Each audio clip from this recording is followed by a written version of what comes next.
Hello everybody and welcome to another Beyond All Reason video. We are on the map Eternal Consequences, which is a pretty new map that we don't think we've really seen before on the channel. As we take an old zoom out here. Got that kind of Pools of Illis kind of ground vibe-ish, Hades, Feast of Hades, whatever it is, with all the crystals kind of one. And is a bit of a different map. So let's see how it plays. As we press F5, we have our two contestants today, Shirakawa and Fisher. Now, first thing, before we get into it, or before the players get into it, firstly, I'd like to thank you all for your comments recently about this new thing we're trying here. I appreciate all of them. I do take time to try and read them all and respond to the ones that I can. So just let's stick with it, see what we can do to try and improve it, and we'll go from there.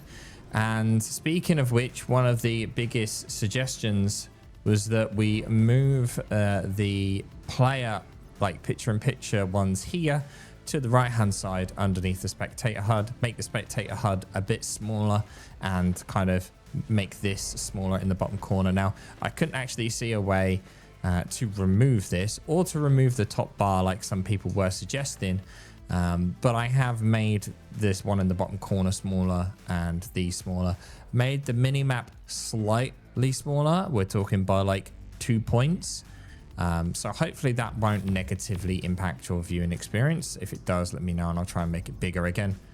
And yeah, so let me know what you think about it.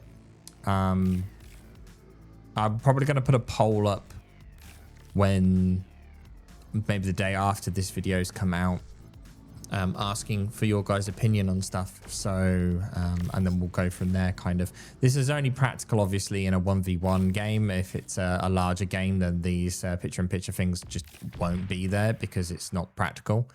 But I can understand that this is quite distracting. Me just casting now, looking at what's going on, seeing that zooming in and out of the corner of my eye is quite distracting, but at the same time it is somewhat useful to see, like Shirakawa here paying very close attention to this scout that he's got, trying to micro it around, whereas you can see that Fisher's not really caring too much about it. He just sent units across and then he was focused on this stuff on this side. So there is definitely some interesting things, and I have turned spec chat off, and yet somehow it's still coming up. So why? Don't know, but apparently it is. So hopefully there's no ridiculous chats like last time. The people that are in the chat don't seem to be as bad as Akumar is. So yeah, that'll I'll have to just stay for now, and we'll work it out for next time. Now Shirakawa doing some good early expansion here, already working on a triple mech spot. It is getting attempted to be raided here by these three grunts that just cause a bit of a problem. So we do see a fundamental difference in choice of start here with bots versus vehicles. Now obviously bots are going to be a lot quicker, but more expensive. So if these vehicles are able to pay themselves off by getting more damage or to not lose units, then we could see a big difference here. This blitz, if it kept moving, would get some great value, but unfortunately has been left to die. Could have easily killed those two grunts and kept going, but no.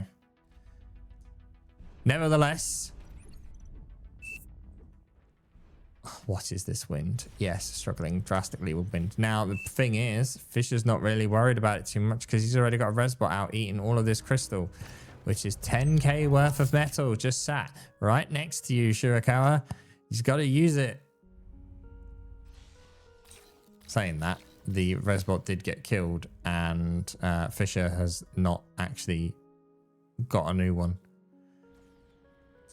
But responsible solar's being built here by Fisher in an attempt to stave off the terrible wind, even though he's still stalling on energy as well. Looking at expansion though, so far, this map can be played as a 4v4, which is how I've played this map. I did terribly at it because I just got swarmed from both sides, from here and here, and I was on my own. And it did not go well. So we'll see how the players use the flanks. Obviously, on this map, you've got a direct route across, which is the quickest way to get to your opponent through the center here. But they've both chosen slightly different start positions. When you look at the equivalent, Shirakawa's base is here, as opposed to Fisher, whose base is here. So they're, you know, pretty much right next to each other, but Fisher does have a more direct route to the front here, as opposed to Shirakawa. Now, Shirakawa may be about to be in a bit of a trouble here, as Fisher has marched 6 grunts around the back. And for someone already struggling on energy, you don't want to start losing more and more of it. Build turret gets destroyed as well. That's some build power loss. Pretty bad hit there. And on top of that, maybe about to lose an expansion con as well, if they can get the job done quick enough. Neither player, actually, as you can see there, are focusing on this whatsoever. They're all focusing on this, which is a run by that Shirakawa has managed to do. These guys look like they're about to get squished, though, as they get surrounded by grunts. May see a single blitz managing to escape here, but there's a lot of metal now on the field that is ready to be nommed up. Surprisingly, that number's not appearing for some reason. I don't quite know why, but that's 470 metal sat there right now, ready to be eaten. I seem to have somehow lost the metal. Oh, no, there it is. I don't understand what's going on. I switched it to developer UI to try and get rid of some of this this stuff, and it has just caused me problems. So note to self to turn that back off again when we finish this replay.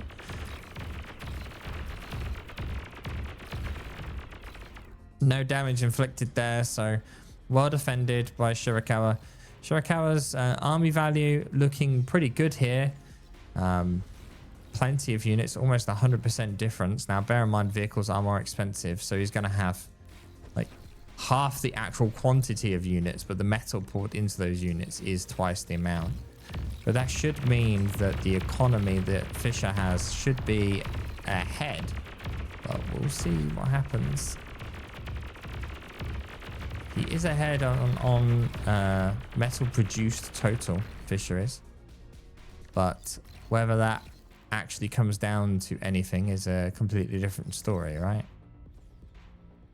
We've quite often seen games where players are metal ahead and then they end up losing anyway.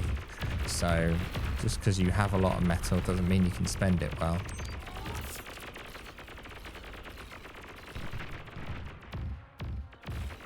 These guys will die in the corner. Meanwhile, over here, Shirakawa gets attacked as these grunts just march straight into a bunch of blitzes and LOTs, with everything now dying. That's a big army wipe there, basically, from Fisher, leaving pretty much no units left. These blitzes of Shirakawa on this north side could just march straight through now and completely destroy Fisher. But patience is a virtue, and they are kind of holding off for at least a second whilst Shirakawa gets most of this metal. Now, some of these are pretty low health. 2, they're below 50%. Not the best, but there are some LLTs, but there's enough blitzes here. Oh, okay. So there's enough blitzes there that they'd be able to mow straight through that many LLTs, but no, he ends up turning, going into the units.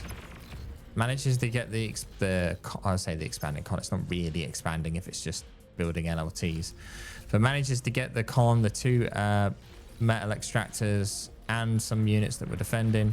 Meanwhile, pressure's being applied to the bottom here and the top at the same time. We'll follow this one. And that goes pretty bad, really, for Shirakawa. Managing to get 2 units through, but these guys are just going to get eviscerated. Meanwhile, on the top, he does manage to kind of break through, kills one LLT and a metal extractor, but after that, getting everything mopped up, and army value now completely switched to 20% on advantage of Fisher. Now, Shirakawa's not done that well here on expanding. There's this bit here that's been lost for at least, 4 or 5 minutes now. That's not been rebuilt. And not only that, this entire bottom side of the map has been ignored by Shirakawa while he focuses on the top. Now, this is a big push. Is there going to be enough blitzes coming out the factory in time to stop this? And unfortunately, due to how they've been just fed in one by one, I think it is. As we switch over, though, a blitz run by has managed to make it to the base out of that gap that was kind of left from the earlier raid.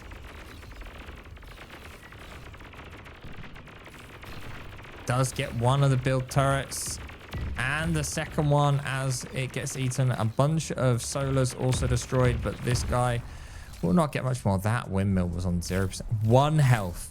It's literally on 1 health. You could breathe on that thing and it'd be gone. This is some cheeky red spot play. Doesn't he have all the crystals still on his? He has all the crystals on his side of the map. He's like, no, I want to steal Fisher's energy, so I'm going to send 4 resbots to the enemy side of the map, and now I'm going to eat a resbot.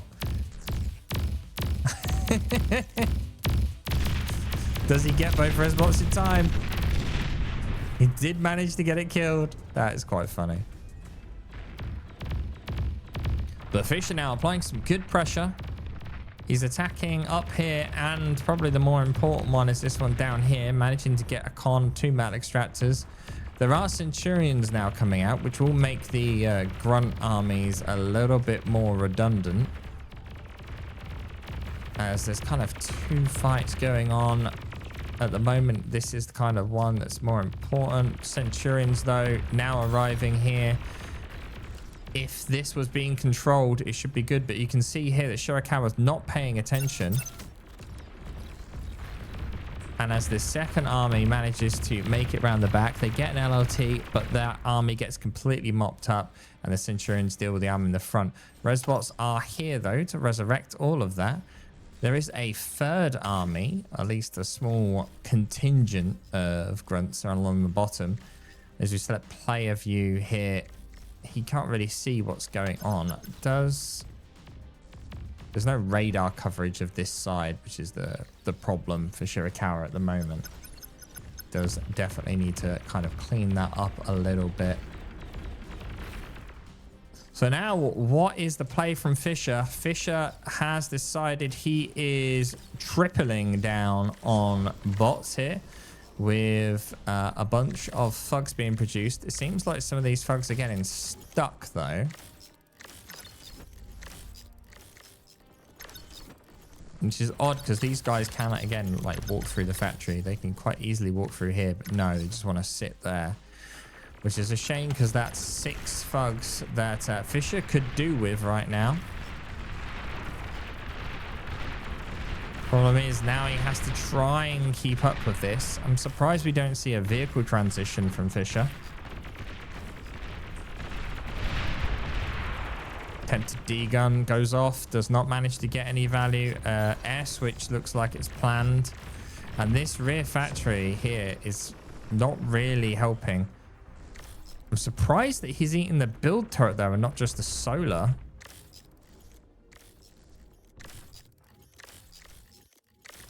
I would have just ate the solar, but nevertheless, that's what's happened. Now, we can see Shirakawa here has got some good value. These guys have managed to get around the back. These 2 will deal with the last 3.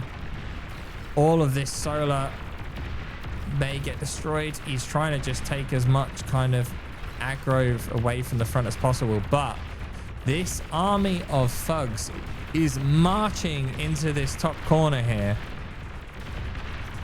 and that is a problem for Shirakawa. As his commander's up here, he's just going to cloak and hope for the best. We'll see if that works out. But meanwhile, a single blitz is just in the center of all of this energy production, and say goodbye to the rest of it, as this combined force of resurrected units will pretty much take out the entire energy production here of Fisher. One lab's gone, second lab about to go, yeah, and third one now gone as well. Fisher basically losing his entire base. Now, he does have army value advantage with the amount of thugs he has right now. So if he can pull off a win, who knows? Oh my God, little will Fisher know how close he was to killing Shirakawa.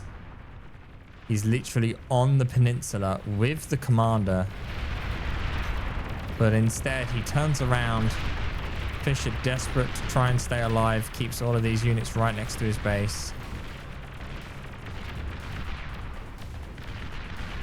And with no info here, I can probably see Fisher calling the GG.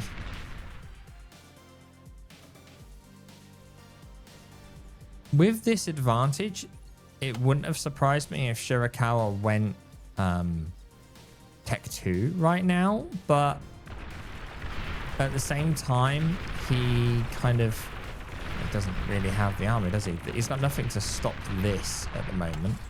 This is a sizable chunk of thugs that he needs to be careful of, especially with his commander up there. Part of me would kind of expect maybe an air transport to be built to get his commander off of that peninsula, but nothing yet. Now, if Fisher is able to hang on, this is a lot of reclaim in his base, but I think with this army in the top corner, it's not really going to provide the value that he needs. And with marching this other one just straight towards the enemy's base, he's not leaving himself anything to defend. Going pure offense here.